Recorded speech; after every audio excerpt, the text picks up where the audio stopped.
আশে পাশে মানুহবিলাকক কোন পলিটিকেল পাৰ্টি আনিছে কি কথা ক'বলৈ আহে আপোনাৰ লাজ বোলা বস্তুটো আছে নে নাই বাৰু মানে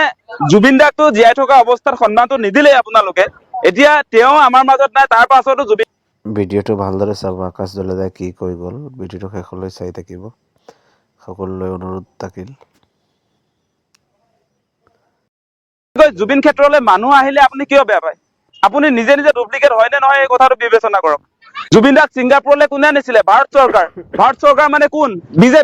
বিজেপিয়ে যদি ছিংগাপুৰত জুবিন দাক তাত নি লৈ যোৱাৰ পাছত নিৰাপত্তাৰ ব্যৱস্থা কৰি দিয়া হলে জুবিন দা আজি আমাৰ মাজত থাকিলেহেঁতেন আজি পবিত্ৰ মাৰ্ঘেৰিটা নামৰে মানুহজনে ডাঙৰ ডাঙৰ লেকচাৰ যে দি আছে আজি পবিত্ৰ মাৰ্ঘেৰিটা নিজে জুবিন দাৰ মেনেজাৰ আছিলে তেওঁ নিজে বৰ্তমান সময়ত বিদেশ ৰাজ্যমন্ত্ৰী ছিংগাপুৰ বাহিৰৰ যি আপোনাৰ বিদেশ ৰাজ্যমন্ত্ৰীৰ এগৰাকীৰ যেনেকে আচলতে গুৰুত্ব থাকিব লাগিছিলে নিজৰ বন্ধুজনৰ প্ৰতি তেওঁ কোনো নিৰাপত্তাৰ ব্যৱস্থা কৰি নকৰে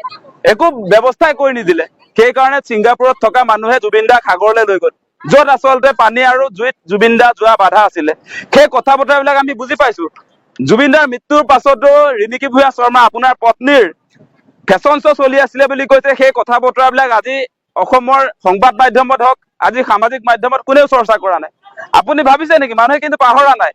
আজি আপুনি এই সংবাদ মাধ্যমক দবাই তেওঁলোকক ভয় ভাবুকি দি আচলতে আপোনাৰ পত্নীৰ যিটো ফেশ্বন শ্ব' চলিছিলে সেই কথা বতৰাবিলাক আপুনি ৰাইজৰ মনৰ পৰা লুকুৱাব পাৰিম বুলি ভাবিলেও এই সন্দেহ আমাৰ থাকি গ'ল